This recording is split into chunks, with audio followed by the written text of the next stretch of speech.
بسم الله الرحمن الرحيم. الحمد لله الذي خلق الخلق ليعبدوه وحبب إليهم الإيمان ليذكروه وأسبغ عليهم نعمه ظاهرة وباطنة ليشكروه. صلى الله عليه وعلى آله وصحبه الذين صحبوه ونصروه إلى يوم الدين، وبعد. فقد قال جل وعلا في كتابه المجيد وفرقانه الحميد بعد أعوذ بالله من الشيطان الرجيم بسم الله الرحمن الرحيم: هذا تأويل رؤياي من قبل قد جعلها ربي حقا. وقال تعالى: إن ربي لطيف لما يشاء إنه هو العليم الحكيم. صدق الله العظيم. قابل احترام علماء، عزیز بھائیوں اور دوستوں، کل الحمدللہ انعامی جلسہ ہوا تھا اور آج اختتامی جلسہ ہے۔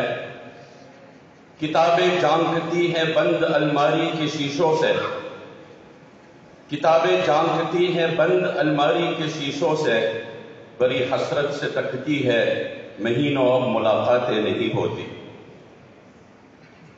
جو شامیں ان کی صحبت میں کٹا کرتی تھی، اب اکثر گزر جاتی ہے کمپیوٹر کے پردوں پر۔ زبان پر ذائقہ آتا تھا جو صفحہ پلٹنے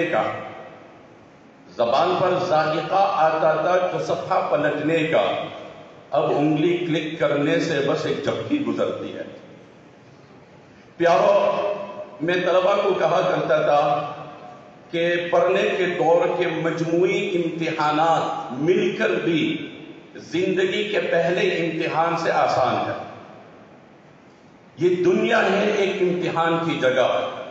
قال نكروا لها عرشها ننظر أتهتدي أم تكون من الذين لا يهتدون۔ سورۃ النمل کی آیت ہے، 41ویں آیت ہے، 27ویں سورت ہے۔ بیان القرآن میں مسائل السلوک میں اس کے تحت حکیم الامہ لکھتے ہیں: فيه الامتحان لمن اراد ان يدخل في الطريق۔ پس منظر آپ کے سامنے ہوگا کہ جب اس ملکہ کا شیبہ سبا جو یمن میں ہے، 3 دن کا سفر تھا دارالسلطنت سے، صنعاء سے، تو جب سیدنا سلیمان علیہ السلام نے اس کے اوپر اپنا رعب ڈالنے کے لیے اور دین سے قریب کرنے کے لیے، اور مقصد تو کچھ نہیں تھا، دین سے قریب کرنے کے لیے، اپنے ہی ساتھیوں سے پوچھا کہ کسی کی ہمت طاقت ہے کہ وہ پورا عرش اٹھا کر یہاں لے آئے؟ تو جو طاقتور جن تھا اس نے کہا بس آپ اپنی قضا کی مجلس سے اٹھیں گے، بیٹھیں گے، اتنی دیر میں یہ پورا تخت یہاں سامنے آ جائے گا۔ جلالین کی روایت ہے، مدارک کی روایت ہے، سیدنا سلیمان علیہ السلام نے کہا اريد اسرع من ذلك، نہیں میں اس سے اور زیادہ جلدی چاہتا ہوں۔ تو کہا قبل ان يرتد اليك طرفك، بس پلک جھپکنے کی دیر میں اور پھر وہ تخت سامنے ہوگا۔ تخت سامنے لایا گیا تو کہا غیرو، نکرو یعنی غیرو، اس کو آگے پیچھے کرو، ہم ذرا اس کو آزمائیں۔ اور حکیم الامہ اسی سے استدلال کرتے جب کسی کا داخلہ ہو پہلے اس کو آزمائیں۔ فی الامتحان لمن اراد ان يدخل في الطريق۔ وہ عورت تھی ہوشیار، اس میں کوئی کلام نہیں، چنانچہ اس نے پہلے سے کہا وَأُوتِينَا الْعِلْمَ مِنْ قَبْلِهَا وَكُنَّا مُسْلِمِينَ۔ ہمیں تو پہلے سے آپ کے کمالات سے ہم واقف ہو گئے۔ بلکہ علامہ شبیر احمد عثمانی کی ایک بات یاد آ گئی کہ جس وقت اس نے اسلام قبول کیا اور وہ سیدنا سلیمان علیہ السلام کے محل میں داخل ہوئی تو وہ پانی کو گہرا سمجھ رہی تھی، اور گہرے پانی کو سمجھنے کے لیے کشفت عن ساقیہا، اپنے دامن کو اس نے اوپر کیا جس میں پنڈلیاں ظاہر ہو گئی، تو اس میں گویا اس کا ایک بے وقوف پن ظاہر ہوا کہ وہ اس کو پتہ نہیں تھا کہ یہ صرح ممرد من قواریر تھا، کہ اس کے نیچے لجہ کہتے ہیں گہرے پانی کو، اور اسرائیلی روایت کے مطابق وہاں مچھلیاں بھی تھی اور کانچ اوپر تھا، لیکن وہ اتنا کأنہا کوکب دری، جیسے قرآن نے آیت النور میں فرمایا، اتنا صاف، اتنا شفاف کہ وہ اس کو پانی ہی سمجھ رہی تھی۔ تو جب کشفت عن ساقیہا کیا تو کہنے انہو صرح ممرد من قواریر۔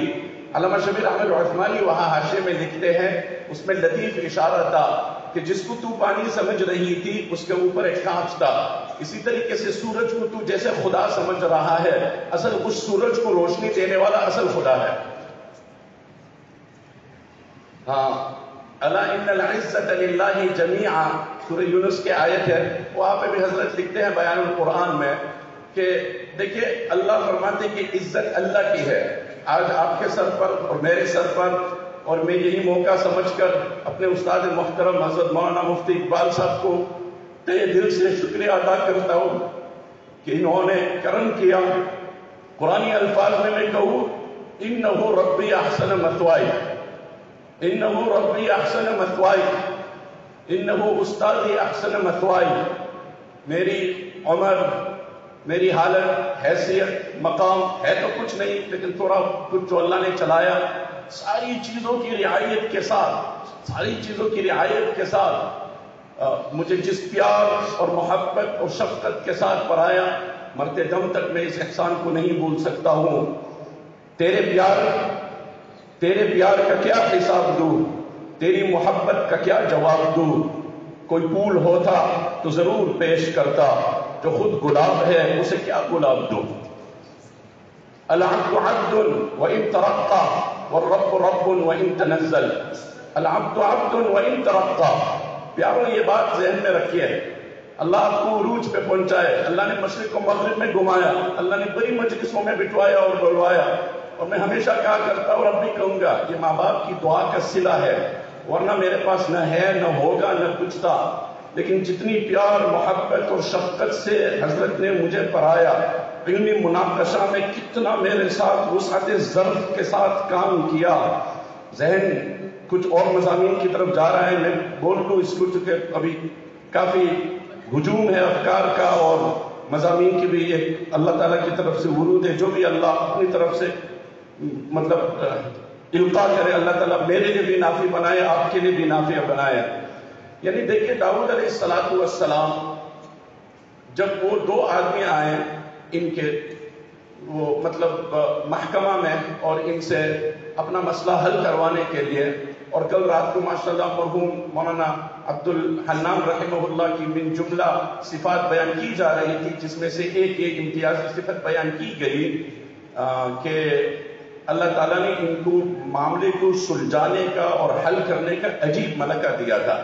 اب دیکھیے یہ دو آدمی آ رہے متخاصمین، اور یہ سیدنا داؤد کو کہہ رہے کہ لا تشتت وَهْدِنَا إِلَى سَوَاءِ الصِّرَاطِ، لا وَكَسَ وَلَا شَطَطَ، آپ نے پڑھ لیا، ہمیں اعتدال سے کام چاہیے۔ وَفِي تَحَمُّدِ دَاوُودَ ذَلِكَ دَلَالَةٌ عَلَىٰ أَنَّهُ يَلِيقُ بِالْحَاكِمِ أَن يَتَحَمَّلَ ذَلِكَ مِنَ الْمُتَخَاصِمِينَ لَا سِيَّمَا إِذَا كَانَ الْحَقُّ مَعَهُ فَوَقْتُ الْمَرْءِ فَحَالُ الْمَرْءِ وَقْتَ التَّخَاصُمِ لَا يَخْفَىٰ۔ علامہ علوسی بغدادی لکھتے ہیں، آیت سے پتہ چلتا ہے کہ جب کوئی تمہارے سامنے مقدمہ لے کر آئے تو کچھ نہ کچھ تو اپنے جذبات کو، اپنی حالت کو قابو میں تو رکھو۔ اور پھر آگے جو جملہ لکھتے ہیں، وَالْعَجَبُ مِنْ حَاكِمٍ أَوْ مُحَكَّمٍ أَوْ مَنْ إِلَيْهِ نَوْعُ رُجُوعٍ فِي الْخُصُومَةِ كَالْمُفْتِي كَيْفَ لَا يَقْتَدِي بِهَذَا النَّبِيِّ الْأَوَّابِ بل يغضب كل الغضب لأدنى كلمة تستر من أحد الخصمين ولو فلتة يتوهم منها الحق لقدره ولو فكر في نفسه لعلم أنه بالنسبة إلى هذا النبي الأواب والله لا يعدل متك ذباب۔ قسم خدا کی کیا تماشا ہے، کیا ماجرا ہے، کیا عجیب فلسفہ ہے، یہ کہاں کی سمجھ ہے ہماری کہ جس شخص کے پاس کوئی آج مقدمہ لے کر پیش ہو تو ادنا سا بات کے اوپر مشتعل ہو جاتا ہے، برانگیختہ ہو جاتا ہے، بے قابو ہو جاتا ہے، جس نے حضرت اقدس نے فرمایا۔ اور میں حضرت کا بھی بہت تہ دل سے شکر گزار ہوں، دوران سال جو استفتاء دیکھنے کی نوبت آئی، شاید النوازل سے زیادہ میں نے کوئی فتویٰ کی کتاب نہ دیکھی ہو۔ اللہ ان کی عمر میں برکت نصیب فرمائے، اور جو علوم ماشاءاللہ کتابی شکل میں بھی آگے، اللہ اس کو اور عام اور تام فرمائے۔ تو میرے لیے تو سب بڑے ہیں، سب اساتذہ ہیں، لیکن یہ عجیب گاتی سے اللہ نے مجھے بہت گزروایا اپنے اساتذہ کے سامنے، اپنے سے بڑوں، اور وہی میں کہتا ہوں ماں باپ کی دعا کی وجہ سے کہ اللہ تعالیٰ نے ایسے موقع پہ ہمیشہ رکھا، اللہ تعالیٰ صحیح بات بلوانے کی توفیق دے۔ تو یہ کیا عجیب بات ہے کہ اتنی سی بات کے صدور پر آدمی بے قابو ہو جاتا ہے۔ يتوهم منها الحق لقدره، کسر شان کا باعث ہے۔ ولو فكر في نفسه لعلم انه بالنسبة الى هذا النبي الاواب والله لا يعدل مكة ذباب۔ کیا مکی کا ناک نتنا وہ کسی شے کے برابر نہیں ہے۔ تو حضرت نے ماشاء اللہ میرے ساتھ اتنی رعایت اور محبت اور شفقت کی، اللہ ان کو جزائے خیر دے، اللہ ان کے علوم میں برکت۔ مطلب میں جب درسگاہ میں تھا، طلبہ حاضر ہے، گواہ ہے، جو اور دوسرے اساتذہ کو سرانکوں پر میں اپنی بات کہتا ہوں، چونکہ یہ بھی ایک بات ہے کبھی کبھار کوئی مہمان آ جاتا ہے، یہ میں مہمان تو نہیں ہوں، میں آپ ہی کا ہوں، فقط لبثت فیکم عمرا من قبلہ، لیکن بات یہ ہے کہ کبھی کبھار کوئی مہمان خصوصی آتے ہیں تو ایک اہتمام کی تعریف ہوتی ہے، یا جو صدر مجلس ہوتی ہے، اور انجان میں دوسرے اساتذہ کے کمالات سے تغافل ہو جاتا ہے، یہ تسامح ہو جاتا ہے، جو صحیح لفظ ہے ادباً رعایتاً، بھائی ہر ایک کی اپنی اپنی خدمت ہے، اور اللہ ہر ایک کی خدمت کو قبول فرمائے، اللہ ہر ایک کی خدمت کو قبول فرمائے۔ میں کہہ رہا تھا کہ دیکھیے، ہاں حضرت کے بعد درس میں یتفجر العلم من جوانبہ، وہ ایسے موتیاں بس بکھیر رہے کہ بھائی ادھر سے بدلو، ادھر سے لے لو، ادھر سے ضبط کرو، ادھر سے۔ یتفجر العلم من جوانبہ وتنطق الحکمة من نواحیہ۔ اضرار ابن ضمرہ کنانی نے سیدنا علی رضی اللہ عنہ، ظاہر بات ہے صحابہ کے جو علوم تھے اس کا کوئی ثانی نہیں، اس میں کوئی کلام نہیں۔ سیدنا علی تو مشہور ہیں ماشاءاللہ، حضرت مفتی صاحب جو ہمارے دادا استاد ہیں، ان کی سراجی کی کتاب حضرت نے مجھے تلقین کی تھی، اس کو پڑھنے کی، واہ کیا مہارت، کیا کمال، کیا فراست۔ سیدنا علی رضی اللہ عنہ کے پاس ایک خاتون آئی، اس نے کہا کہ دیکھیے میرے بھائی کا انتقال ہو گیا اور وہ 600 درہم چھوڑ کے گئے اور مجھے ایک ہی درہم ملا، مات اخی ولم یقسم لی منہا الا درہم، 600 درہم کا ترکہ تھا، مجھے ایک ہی ملا، یہ صحیح ہے؟ سیدنا علی نے فوراً کہا لعلہ ترک اما وزوجتا وبنتین و12 اخا وانت۔ یا آپ کی بات سن کر خیال ہو رہا ہے کہ جو آپ کا مرنے والا بھائی ہے یہ اپنے پیچھے ماں چھوڑ کے گیا ہے، بیوی بھی، 2 بیٹی بھی، 12 بھائی اور 1 بہن۔ کہا بات تو صحیح ہے، یعنی پھر تو 1 درہم آپ کا صحیح مسئلہ نکلتا ہے۔ واہ، آج کی کمپیوٹر میں ڈالو تمہیں اتنا جلدی جواب نہیں ملے گا۔ پھر کہا کہ بھائی مسئلہ حل کر لو، تو آپ کو پتا ہے کہ یہ جو 2 بیٹیاں ہیں ان کو ثلثان ملے گا، فَإِن كُنَّ نِسَاءً فَوْقَ اثْنَتَيْنِ فَلَهُنَّ ثُلُثَا مَا تَرَكَ۔ تو یہ ثلثان مل گیا، تو 400 تو ادھر چلے گئے۔ اب یہ ماں باپ ہے، ان کو سدس ملے گا، وَلِكُلِّ وَاحِدٍ مِّنْهُمَا السُّدُسُ، تو ماں کو 100 مل گیا، یہ 500 اس میں چلے گئے۔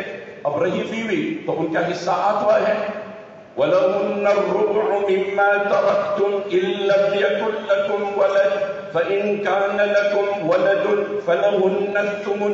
یہ کہنا کہ اوپر کی درسگاہ میں ایک بحث ہوئی تھی اور حضرت نے مجھے اتنی پیار سے سمجھائے، اللہ مجھے توفیق دے کہ میں آگے ایسے ہی پیار سے اپنے، اور میں اس موقع پر اپنا فرزند اور اپنے شاگرد مولانا عبداللہ کا بھی شکریہ ادا کرتا ہوں۔ یہ میرے ان شاگردوں میں سے ہیں جن کے لیے روز مرہ میں دعا کرتا ہوں، اور اوروں کو بھی ترغیب ہو جائے، وہ باقاعدہ اہتمام سے افریقہ سے آئے ہیں اپنے اس ناقص استاد کی فراغت میں شرکت کرنے کے لیے۔ ان کا ایک واقعہ میں سنا دوں تاکہ اوروں کو ترغیب ہو۔ یہ عربی صوم میں پڑھنے سے ان کا دل اٹھ گیا اور پھر کہا کہ مجھے پڑھنا ہی نہیں ہے، چنانچہ وہ ادارے سے الگ ہو گئے، لیکن پڑھنے سے ان کو ایک تعلق تھا اور محبت تھی۔ ان کے والد صاحب ہمارے علاقے کے بڑے علماء میں بھی شمار ہے، ثابتاً یہی کے مطلب باشند ہے مفتی مسعود صاحب۔ تو انہوں نے مجھے فون کیا کہ آپ کے شاگرد جو ہے عبد عابد ہو گیا، وہ بھاگ گیا ہے اور ان کے دل کو جو ہے آپ سے ہی ایک تعلق ہے، تو ان کو بہلانے کے لیے اور قریب کرنے کے لیے آپ ہی ہے۔ اللہ کے فضل و کرم سے ایک تعلق بڑھ گیا، میں ان سے پیار اور محبت سے باتیں کرتا تھا، اللہ نے ان کے دل کو متوجہ کیا۔ دیکھو اللہ دل، وہ 40ویں سورہ حم، سورہ مؤمن، ابن کثیر میں واقعہ ہے، سیدنا عمر رضی اللہ عنہ بیٹھے ہوئے تھے کہ فلاں شخص نظر نہیں آ رہا ہے کہ نہیں جی کچھ شراب کی عادت لگ گئی، اچھا ٹھیک ہے خط لکھو، بسم اللہ الرحمن الرحیم من عمر الى فلان ابن فلان۔ اس خط میں کیا طاقت ہوگی جس خط کو عمر اپنے ہاتھ سے لکھ گئے، جس کے پیچھے عمر کی طاقت ہو، جس کے پیچھے عمر کی فراست ہو۔ من عمر الى فلان ابن فلان اما بعد فاني احمد الله الذي لا اله الا هو غافل الذنب وقابل التوب شدید العقاب ذی الطول لا الہ الا هو الیہ المصیر۔ کہا وہ شخص جو بیچارے کچھ عادات کا مرتکب ہو گیا، آپ اس خط کو ان کے ہاتھ میں پہنچا دیں۔ ثم قال لاصحابه ادعوا الله تعالى لاخيكم ان يقبل بقلبه۔ ابن کثیر میں دیکھنا سورہ مؤمن میں وہاں پہ ہے 40ویں سورت، کہ دیکھیے اب بیان نہیں ہے، اب سب ذکر فکر میں لگے، کہتے ہیں بھائی جماعت جب کشمیر جاتی ہے تو یہ پاور ہاؤس ہے، یہاں سے جب فکریں ہوگی تو اثر اس کے مطابق ہوگا، چنانچہ سب اس میں لگے۔ فلما بلغ الرجل کتاب عمر جعل يقرأه ويردده۔ اب وہ خط آیا، وہ پڑھ بھی رہا ہے، رو بھی رہا ہے کہ واہ کیا انتخاب ہے عمر کا، غافر الذنب وقابل التوب شدید العقاب ذی الطول لا الہ الا هو الیہ المصیر۔ کہ یہاں پہ ترغیب بھی ہے ترغیب بھی ہے، حذرنی عقوبتہ ووعدنی ان یغفر لی۔ حضرت نے جیسے فرمایا کہ ہمیں ترغیب سے دینا ہے، لوگوں کو مانوس کرنا ہے، دین سے بگانا نہیں۔ سیدنا علی نے جب فقیہ کی صفات شمار کروائی تو من لم یقنط الناس من رحمت اللہ سے شروع کیا، پھر ولم یرخص لهم فی معاصی اللہ فرمایا، لیکن شروع کیا من لم یقنط الناس، لوگوں کے اندر امید پیدا کرو میرے بھائی۔ ہم دنیا میں پھرتے ہیں اللہ کے فضل سے، عوام اور خواص سے ہماری ملاقات ہوتی ہے، ایک نا امیدی کی فضا ہے، حدود کے اندر قیود کے اندر اپنے اوپر پابندی کرو اور امت کے لیے رخصت کرو۔ مورق رجلی فرماتے ہیں حسن محمد ابن سیرین کے بارے میں، ما رأيت رجلا افقہ فی ورعه ولا اورع فی فقهه من ابن سیرین۔ کیا جملہ ہے، ما رأيت رجلا افقہ فی ورعه ولا، سر پکڑ لیا میں نے کہا یار کیا کہہ گئے، میں نے آج تک کسی شخص کو نہیں دیکھا جن کی فقاہت میں تقوی ہو اور جن کی تقوی میں فقاہت ہو۔ بہت ہوتا ہے آج کے فتویٰ ہے لیکن اس میں فقاہت نہیں ہے۔ اب آپ نے نور الاسلام میں پڑھ لیا کہ کوئی آدمی نے روزہ توڑ لیا، ان کان للناس قدرۃ علی الصوم یذکرہ من رآہ یأکل وان لم یکن للناس قدرۃ علی الصوم فالاولی عدم تذکیرہ۔ یہ ہماری دین ہے۔ حضرت سے ہم نے پڑھا مقاصد میں، هو اجتباکم وما جعل علیکم فی الدین من حرج یرید اللہ ما یرید اللہ لیجعل علیکم من حرج۔ مطلب میرے کہنے کی بات ہے آج ہم نے نصوص کو صحیح سمجھا نہیں، اسی وجہ سے امت میں اختلافات ہے۔ تو فرمایا کہ اللہ نہیں چاہتا ہے تمہارے لیے تنگی۔ وجہ الدلالۃ فی ہاتین الآیتین انہما تدلان بعبارتیہما علی نفی الحرج فی الدین حيث وردت كلمة الحرج نكرة في سياق النفي، والنكرة في سياق النفي أصوليا تدل على العموم، فأرشد ذلك إلى نفي عموم الحرج صغر أو كبر دق أو جل۔ جس شریعت کا یہ مقصد ہو کہ ہمارے یہاں حرج ہے ہی نہیں، القصد إلى المشقة باطل لأن الله تعالى لم يجعل تعذيب النفوس سببا للتقرب إليه ولا لنيل ما عنده۔ اب پھر ہم امت کو کس رخ پہ اٹھا رہے ہیں؟ الشارع لا يقصد التکلیف بالشق والإعنات فيه۔ ہمارے یہاں مقصد نہیں ہے، جیسے کہ مجھے وہ پوری بحث ابھی یہاں نہیں چلنی ہے اور میرے پاس نہ کچھ علم ہے، لیکن چونکہ بات ذہن میں آ رہی ہے کہ دین میں ذالک لمن خشی ربہ، خشیہ کسے کہتے ہیں؟ اہل لغت نے کہا خشیہ اس کو کہتے ہیں جس میں ڈر ہو محبت کی بنا پر، اگرچہ اس کا استعمال دوسرے میں بھی ہوتا ہے، جیسے زینہ کا عمومی انداز قرآن میں یہ تزیین سوء کے لیے ہے، كذلك زينا لكل أمة عملهم وكذلك زين لكثير من المشركين قتل أولادهم زينا لهم أعمالهم، لیکن حبب إليكم الإيمان وزينه بھی تو ہے، کفل کا عامتاً استعمال ہے ثقل اور بوجھ اور گناہ میں، لیکن یؤتکم کفلین من رحمتہ بھی ہے۔ تو خشیہ کا عامتاً استعمال ہے کہ اللہ سے ڈرو پیار سے، محبت سے، یخشون ربهم ویخافون سوء الحساب، کہ لوگوں کے اندر اللہ کی محبت ڈالو، بیٹا اللہ سے ڈرنا ہے، کیوں؟ کیونکہ اللہ اتنا کریم ہے، اللہ اتنا کریم ہے۔ اور دیکھو میرے پیاروں، اور ہو تو نہ ہو، میں تو ایک اللہ یعنی ایک جملہ میں کثرت سے درسگاہ میں طلبہ کو کہا کرتا تھا، اور ابھی اللہ کے ذہن میں یہ بات ڈالی کہ آج ایک فراغت پہ میرے ساتھی جو افتاء میں ہے یا دوسرے علماء یا دوسرے حفاظ، تو میں کہتا ہوں کہ ہم میں اور سابق علماء میں اور آج کے مفتیان میں اور سابق مفتیان میں اشتراک فی الاسم کی بات تک ہے، اور کچھ بھی نہیں ہے۔ جیسے جنت کے پھل اور دنیا کے پھل میں اشتراک فی الاسم ہے، اور کچھ بھی نہیں ہے۔ کوئی آدمی آپ کو انگور کہے کھائے کہ یہ جنت کا پھل ہے، یہ جنت کا پھل نہیں ہے۔ جنت کے پھل کو بھی انگور کہا جائے گا، لیکن کہاں دنیا کے انگور اور کہاں جنت کا پھل؟ البتہ اشتراک فی الاسم ہے، یہ بات ضرور ہے۔ اور اشتراک فی الاسم کی بھی علت اور حکمت علماء نے لکھی ہے کہ اگر اللہ کوئی انوکھا نام رکھتا تو انسان کے تصور کے لیے کتنا مشکل ہوتا۔ تو نام کچھ ایسے وَأُتُوا بِهِ مُتَشَابِهًا وَأُتُوا بِهِ مُتَشَابِهًا وَلَهُمْ فِيهَا أَزْوَاجٌ مُطَهَّرَةٌ، کہ نہیں یہ نام سے ایک واقفیت ہے، ایک انس ہے، تو ان کو پتہ ہے۔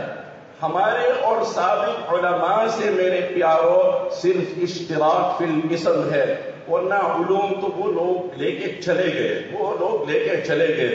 اسی واقعے پہ حضرت تھانوی لکھتے ہیں بیان القرآن میں، وہ حضرت داؤد علیہ السلام کے واقعے میں، وَفِيهِ أَيْضًا عِبْرَةٌ لِلْمُغْتَرِّ بِتَقَدُّسِهِ إِذَا قِيلَ لِلْمَعْصُومِ فَكَيْفَ بِالْمَعْثُومِ وَلَا عَاصِمَ مِنْ أَمْرِ اللَّهِ إِلَّا الْمَرْحُومِ فَلَا تَتَكَبَّرْ كَإِبْلِيسِ الْمَرْجُومِ، کہ اس عبارت سے ہمیں پتہ چلتا ہے عبرت ہے اس شخص کو جس کو اپنے علوم پہ ناز ہو۔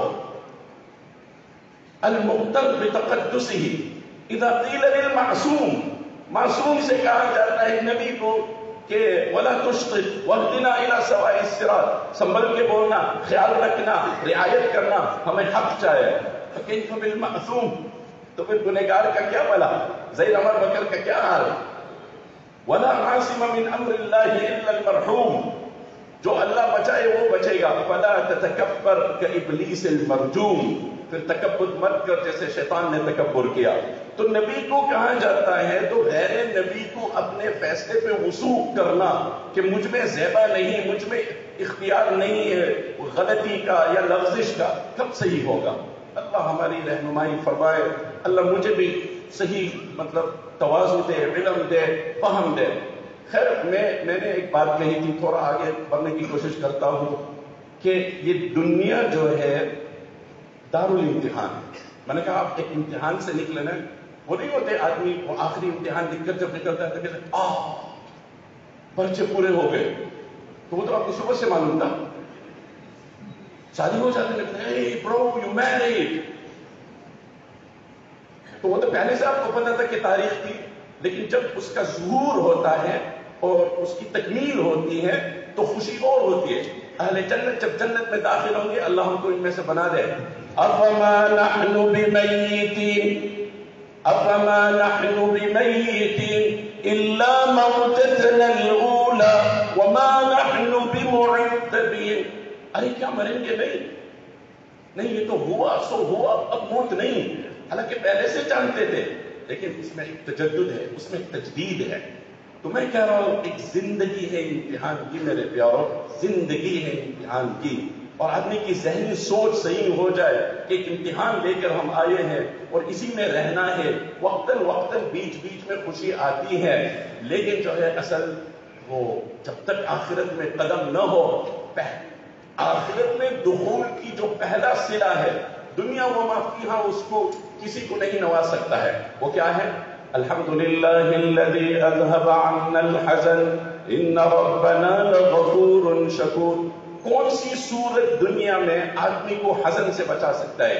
یہ دنیا ہے حزن والا. مرنا اس جہاں میں کوئی حادثہ نہیں، اس دور ناگوار میں جینا کمال ہے. مرنا اس جہاں میں کوئی حادثہ نہیں، مرنا اس جہاں میں کوئی حادثہ نہیں، اس دور ناگوار میں جینا کمال ہے. تو نکروا لها عرشها، اس کے تخت کو بدل دیا. وہ عورت بھی تھی ہوشیار. سیدنا امام ابو حنیفہ نے کہا تھا کہ امرأۃ خدعتنی، امرأۃ زہدتنی، امرأۃ فقہتنی. ایک خاتون نے مجھے فقہ سمجھایا، ایک خاتون نے مجھے فقہ سمجھایا، ایک خاتون نے مجھے زہد سمجھایا، اور ایک خاتون نے مجھے دھوکہ دیا زندگی میں. دھوکہ کس نے دیا؟ میں چل رہا تھا تو ایک عورت نے اشارہ کیا کہ یہ زمین پہ یہ شے ہے، فتوہمت انہا خرصا، میں سمجھا کہ وہ گونگی ہے، تو میں نے اٹھا لیا. اب اٹھا لیا تو اب کیا عرف رفاصہا ووکا، اب کرو اپنا آگے. لیکن اب میں نے اٹھا لیا، اب معاملہ میرے ہاتھ میں آ گیا. آپ نے لقطہ اور لقیط کا حکم پڑھ لیا. وہاں قرطبی نے عجیب استدلال کیا ہے کہ جب سیدنا یوسف علیہ السلام کو قافلہ والوں نے اٹھایا، یلتقطہ سے استدلال کیا، اس سے توثیق ہوتی ہے ان کے عدم بلوغ کی. کیونکہ التقاط کا لفظ جو آتا ہے التقط یلتقط ہو، ویسے یہی تو ہے. علامہ شوکانی نے بھی یہی لکھا ہے کہ یجوز ان یوحی اللہ الی من کان صغیرا، اور بعضوں نے کہا کہ نبوت ہو گئی، وآتیناہ الحکم صبیا، یحییٰ علیہ السلام کے بارے میں مشہور ہے. تو اب تم نے اتار لیا، اب تم سنبھالنا اس کو. اور ایک عورت نے مجھے فقہ سمجھایا، اس نے مجھے مسئلہ پوچھا، مجھے نہیں آتا تھا، تو میں نے پھر رجوع کیا، اور رجوع کی وجہ سے مجھے ملا. اور جیسے حضرت نے فرمایا اور ہمیں رہنمائی کی، اور ماشاءاللہ ان کی کتنی تصنیفات ہیں اور ان کو کتنے تجربے ہیں. تو رسم المفتی کے حاشیے میں ابھی بندہ نے پڑھا تھا کہ لو ان الرجل حفظ جميع كتب اصحابنا لابد له ان يتلمذ بالفتوى لان كثيرا من المسائل يجاب عنه على عادات اهل الزمان فيما لا يخالف الشريعه. پہلے تو ہم نے حفظ کتب کی بھی نہیں، یعنی وہ تو اگر وہ صورت ہوتی تو لو ان الرجل حفظ جميع كتب اصحابنا لابد له ان يتلمذ للفتوى. ہمارے یہاں تو حفظ متون، حفظ عبارت کوئی شے ہے نہیں، مفقود ہے، اور بس بالکل مر گئی. نہ اس کی طرف رغبت، نہ اس کی طرف شوق، نہ اس کا جذبہ، نہ کوئی اس کی طرف تشجیع. لیکن اگر وہ صورت بھی ہو پھر بھی جو ہے ان يكون المفتي ممن له رأي وعلم حتى يميز بين العرف الذي يجوز بناء الاحكام عليه وبين غيره. تو دیکھیے، اور وہ دوسری عورت، تیسری عورت، اس نے کہا کہ یہ وہی ہے جو فجر کی نماز پڑھتا ہے عشاء کی وضو سے. حالانکہ میرا حالت یہ نہیں تھی، لیکن اس خاتون کی یہ بات سن کر پھر میں نے ارادہ کر لیا. تو اللہ بھلا کرے اس خاتون کا، اس نے مجھے تقوی سکھائی، دوسرے نے مجھے مسائل سکھائے، اور اللہ ہدایت دے اس کو. عبداللہ ابن عمر رضی اللہ عنہ کے جو غلام ہوتے تھے نا، تو وہ ان کو متاثر کرنے کے لیے وہ نمازیں لمبی پڑھتے تھے. اب وہ جب اچھی اچھی نمازیں پڑھتے تھے تو ان کے دل اتنے خوش ہوتا تھے. اور کان اذا اعجبه شيء اعتقه لله، جب بھی ان کو کوئی چیز اچھا لگتا تھا کہ اتنا پیارا، اتنا اچھا، اور دین کی اتنی عجیب بات، تو ان کو آزاد کر دیتے. تو کسی نے ان کو کہا کہ یہ لوگ قصداً نماز لمبا کرتے ہیں آپ کو دھوکہ کہنے. تو فرماتے تھے من خدعنا للہ ان خدعنا له، من خدعنا للہ ان خدعنا له. کیا جملہ، کیا جملہ، من خدعنا للہ ان خدعنا له. جو ہمیں اللہ کی نسبت پہ دھوکے دے ہم اس کی دھوکے میں آ جاتے ہیں. ما زال التغافل عن فعل الكرام، سفیان ثوری کا جو قول ہے اس میں لکھا ہے، خیر بات لمبی ہو جائے گی. تو نکروا لها عرشها، بات اس کی طرف چلا رہا ہوں، بیچ بیچ میں جو بھی مضامین آ جائے گویا اس کا ایک حاشیہ سمجھو. لیکن میں کہہ رہا ہوں کہ زندگی ایک امتحان ہے میرے پیارو، زندگی ایک امتحان ہے. اور جیسے حضرت نے فرمایا تو اس پر ایک بات ذہن میں آ گئی. آج سے اب خطابت کے میدان میں اس ناکارے کو کچھ 30 سال ہونے جا رہے ہیں. میرے ابتدائی 15 سالوں میں میرے والد صاحب نے جتنا مجھ پر نقد کیا ہے شاید کسی نے میری زندگی میں اتنا نقد نہ کیا ہو. وہ مجھے اتنے نقد کرتے تھے، میں اتنا روتا تھا بیانوں کے بعد. وہ تھے محروم تعلیم سے، وہ تھے محروم تعلیم سے، مگر مجھ کو پڑھایا ہے، پسینہ حد سے بڑھ کر بھی میری خاطر بہایا ہے. کرا رہتا ہوں شاہوں میں جو اپنا سر اٹھا کر میں، میرے والد نے مجھے آج اس قابل بنایا ہے. اتنا نقد کرتے تھے. اور ان کے 2 جملے میں اتنا روتا تھا کہ میری گھر والی مجھے تسلی دیتی تھی کہ آخر آپ کے والد ہیں، آپ کے خیر خواہ ہیں، وہ آپ اس موٹی کو وہ صاف کرنا چاہ رہے ہیں تحمل سے، وسعت ضرب سے. وہ مجھے ایک جملہ بار بار کہتے تھے، بیٹا تو ہزاروں کو اپنی ساحرانہ خطاب میں مسحور کر سکتا ہے، لیکن بیان کے بعد اگر خندق پیشانی سے تجھے سلام نہیں کیا تو تیرے بیان کا کوئی اثر نہیں. اتنی مجھے فرماتے تھے بیان کا جتنا تم مشق کرو اس سے 10 گنا زیادہ مشق کرو بیان کے بعد کمزوروں سے، بوڑھوں سے، اپاہج سے ملاقات اور محبت اور پیار اور شفقت کا. بیان اگر 1 گھنٹے کا دو، اس کے بعد 2 گھنٹے لوگوں سے ملو، پیار کرو، محبت کرو. اس کو سمجھ میں نہیں آتا تھا، لیکن اب اتنی ان کو دعائیں دی، اتنا ان کو کہا. میں کہتا ہوں میرے پیاروں، نبی کو اپنے آخری لحظہ تک وحی ملتی ہے. وَاتَّقُوا يَوْمًا تُرْجَعُونَ فِيهِ إِلَى اللَّهِ، یہ آخری آیت ہے. تو ہم کیسے کسی منصب پہ فائز ہو سکتے ہیں کہ اب جو ہے کامل ہو گئے ہر اعتبار سے، جب نبی کو آخری حد تک من اللہ قال نكروا لها عرشها کہ اس میں امتحان ہے. انہوں نے بھی عورت، میں نے کہا ہوشیار تھی، شبہو علیہا فشبہت علیہم. تنویر الاذہان میں ہے کہ انہوں نے ان کو نہیں کہا اہذا عرشک، اہا کذا عرشک، معاملے کو مشتبہ کیا. تو اس نے بھی جواب ایسے ہی دیا، کأنہ ہو تحویل قبلہ. تفسیر عثمانی میں دیکھ لینا حضرت نے کیا لکھا ہے. جب آپ صلی اللہ علیہ وسلم مدینہ تشریف لائے اور تحویل قبلہ کا حکم ہوا 16-17 مہینے،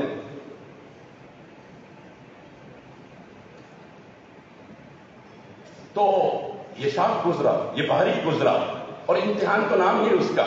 وَإِن كَانَتْ لَكَبِيرَةً إِلَّا عَلَى الَّذِينَ هَدَى اللَّهُ وَإِن كَانَتْ لَكَبِيرَةً. دیکھنا وہاں حاشیے میں حضرت کیا لکھتے ہیں، عوام پر شاخ اس لیے گزرا چونکہ یہ قریش تھے اور یہ کعبہ سے مانوس تھے. اب ان کو حکم دیا جا رہا ہے بیت المقدس کی طرف. خواص پر یہ اس لیے شاخ گزرا اس لیے کہ خواص کو علم کا بصیرت تھی کہ یہ مأمور تھے ملت ابراہیم کے، اور یہ صورتاً ظاہراً شکلاً ملت ابراہیم کے خلاف ہے.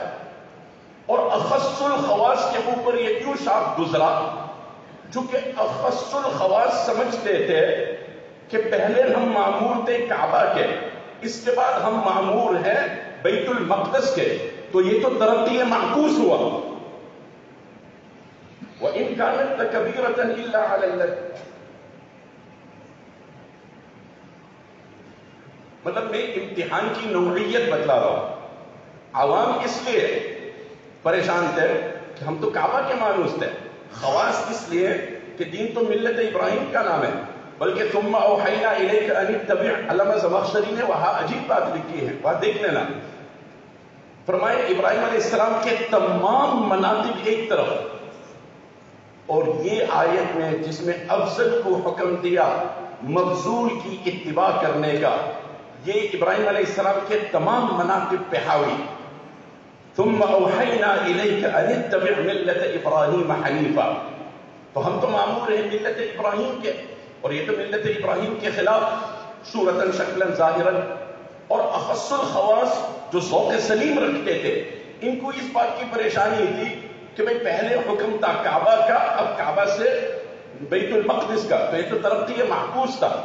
مگر الا الذین ھدی اللہ، حضرت لکھتے ہیں کہ جن کو رسائی تھی علوم اور حکم اور رموز کی طرف، کہ وہ سمجھتے تھے آپ جامع الانبیاء کے صفات تھے، اور اسی لیے تو آپ کی سیر کروائی گئی اسراء کی، اور انبیاء کو آپ کے پیچھے کھڑا کر دیا، تو اسی مناسبت سے تمام انبیاء کے چونکہ آپ جامع الصفات تھے، ادھر ایک مدت کے لیے بھی 16 یا 17 مہینہ بیت المقدس کی طرف ان کو متوجہ، آپ صلی اللہ علیہ وسلم کو حکم کیا گیا رخ کرنے کا۔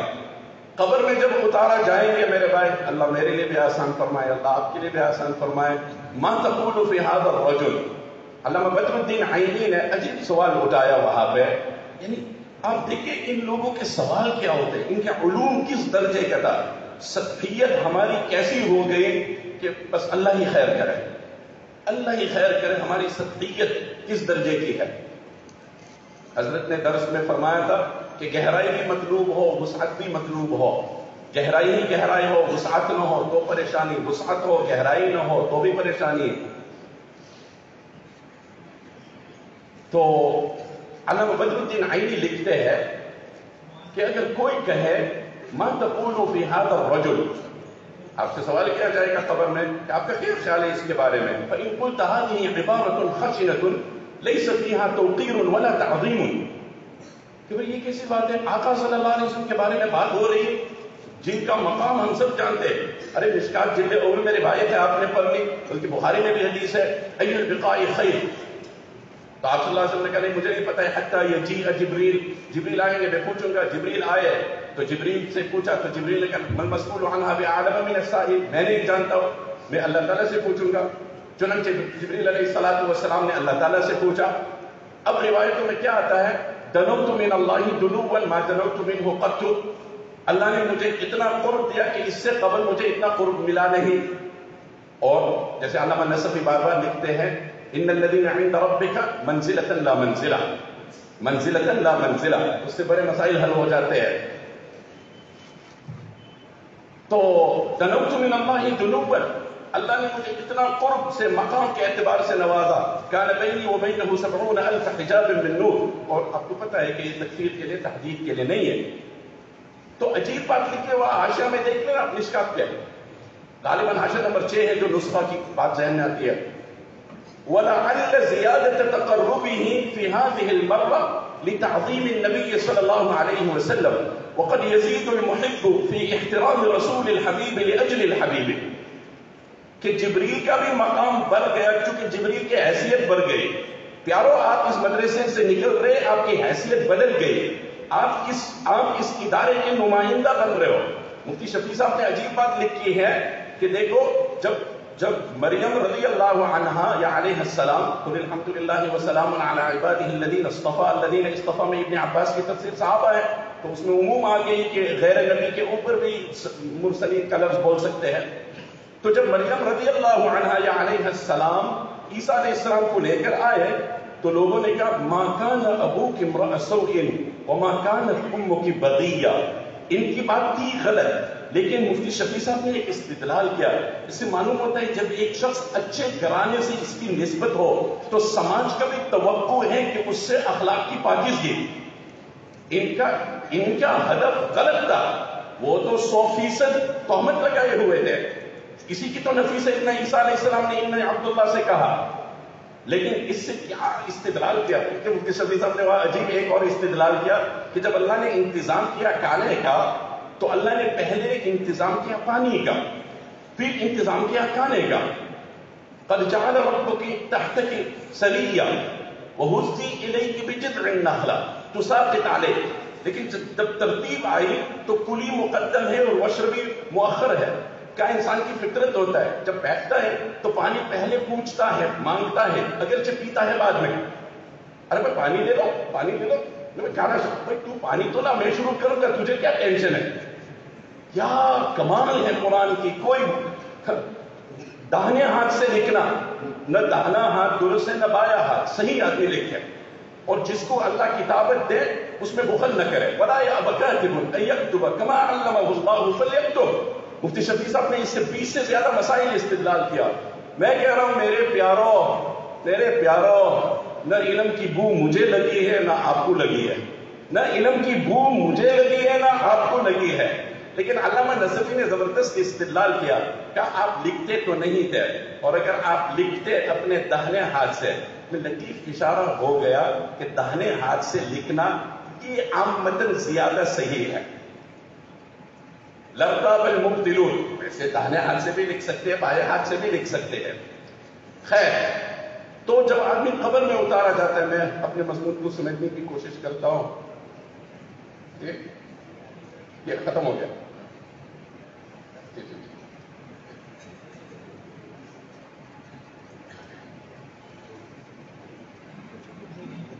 ما تقول في هذا الرجل؟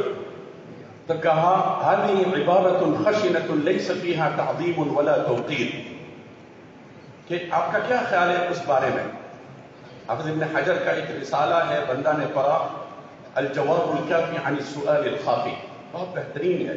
اس میں انہوں نے سختی سے اس بات کی تردید کی کہ آپ صلی اللہ علیہ وسلم کی صورت قبر میں نہیں دکھائی جاتی ہے، جو ایک لوگوں کو خیال ہے اور دھوکہ ہے اور وہم ہے کہ ما تقول فی هذا الرجل، اور هذا سے معبود کے ذہن مراد ہے. تو انہوں نے سختی سے مراد اس کی نفی کی ہے کہ اس کا کوئی ثبوت نہیں ہے نہ کسی بھی روایت میں. تو کہاں قصد بها الامتحان لئلا يتلقن تعظيمه عن عبارة القائل. علامہ بدر الدین عینی لکھتے ہیں کہ یہ سوال ایسا خشک سوال ہے، بھائی کیا خیال ہے اس آدمی کے بارے میں؟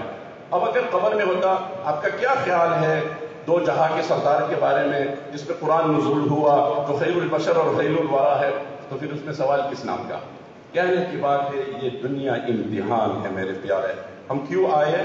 عروہ ابن زبیر نے فرمایا اریدو، میرے پڑھنے کا مقصد یہ ہے کہ اريد ان اكون عالما عاملا ياخذ الناس عني كتاب ربهم وسنة نبيهم وان افوز في الاخرة برضا الله واحظى بجنته. کہ میں اس لیے آیا ہوں تاکہ میں علم سیکھوں، میری زندگی درست ہو جائے. قرآن نے اصلاح والی زندگی کو نور کہا، اور مفتی شفیع صاحب نے یہی لکھا ہے معرف القرآن میں کہ ایمان والی جو زندگی ہے وہ ایک زاویہ تک محدود نہیں ہے، لیکن آپ یہاں سے اٹھ کے جو جائیں گے تو قرآن کہتا ہے وَجَعَلْنَا لَهُ نُورًا يَمْشِي بِهِ فِي النَّاسِ. آپ اس نور کو لے کر گھومیں میرے بھائی. کہ لوگ کہیں ارے سبحان اللہ، ان کے اخلاق کو دیکھو، ان کے طریقے کو دیکھو، ان کی طور طریق، ان کے معاملہ، ان کے لین دین کو دیکھو. وَجَعَلْنَا لَهُ نُورًا يَمْشِي. اب یہ نور میں پہلے لے لوں تاکہ پھر اس نور کو میں پھیلاؤ. امام غزالی نے نور کی تعریف کی الظاہر لنفسه والمظہر لغیرہ. ایک آخری واقعہ مختصر میں سمجھاتا ہوں اور اسی پر اپنی بات کو ختم کرتا ہوں کہ ہمارے پڑھنے کا مقصد یہ ہے میری زندگی درست ہو جائے، اور درست کا مطلب ہدایت کے مطابق آ جائے. یہ اصل مقصد ہے پڑھنے کا. جتنا ہی ہم آگے بڑھے فنون میں اور علوم میں، میری زندگی میں وہ انطباق ہو جائے اس کا. اور اس دین کا خلاصہ ہے فاستقم کما امرت ومن تاب معک ولا تطغوا، استقامت سے چلنا ہے. اور یہ حکم ہے جیسے ہم نے مقاصد میں بھی پڑھ لیا کہ ان من المتفق علیہ عند الجمهور الاصوليين ان من شرط المحكوم فيه ان يكون مقدورا للمكلف واقعا تحت طائله قدرته وامكانيته، اذ لا فائده من الخطاب مما يستفيد على المكلف القيام به، وخطاب الله منزه عن الخلو من الفائده او الحكمه او وقوعه في العبث والسدى. کہ اللہ نے جو بھی ہمیں حکم دیا اس کا مطلب ہے ہم عمل کر سکتے ہیں، حالات کتنے ہی ناگوار ہو جائے، کتنے ہی لیکن اللہ نے فاستقم کا حکم دیا. اور فاستقم کا خلاصہ ہے کہ اپنے حقوق اللہ کے ساتھ درست کرو اور اپنے حقوق مخلوق کے ساتھ. بدر کا موقع تھا، آپ صلی اللہ علیہ وسلم صف درست فرما رہے تھے. ایک صحابی سواد بن غزیہ یہ سب سے تھوڑے آگے نکل گئے. آپ نے صفوں کی درستی کے لیے ذرا ان کو وہ یا تو کوئی ٹہنی تھی، یا روایت میں آتا ہے تیر تھا، یا روایت میں آتا ہے مسواک تھا، تھوڑا سا ہلکا سے آپ نے ان کو مارا اور کہا کہ بھائی استوی یا سواد، ذرا سیدھے ہو جائے. چنانچہ وہ سیدھے ہو گئے. پھر انہوں نے کہا اوجعتنی یا رسول اللہ وقد بعثک اللہ بالحق والعدل. آپ نے تو مجھے تکلیف پہنچائی حالانکہ آپ حق لے کر آئے. آپ نے نہ دفاع کیا، آپ نے نہ کہا کہ نہیں بھائی میں یوں کہنا چاہ رہا تھا تو یوں مفہوم لے رہا ہے. آپ نے اپنے پیٹ مبارک کو ظاہر کیا اور آپ نے فرمایا استوی یا سواد، استقل یا سواد، سواد بدلہ لے لیں. چنانچہ موقع پایا آپ سے گلے لگا.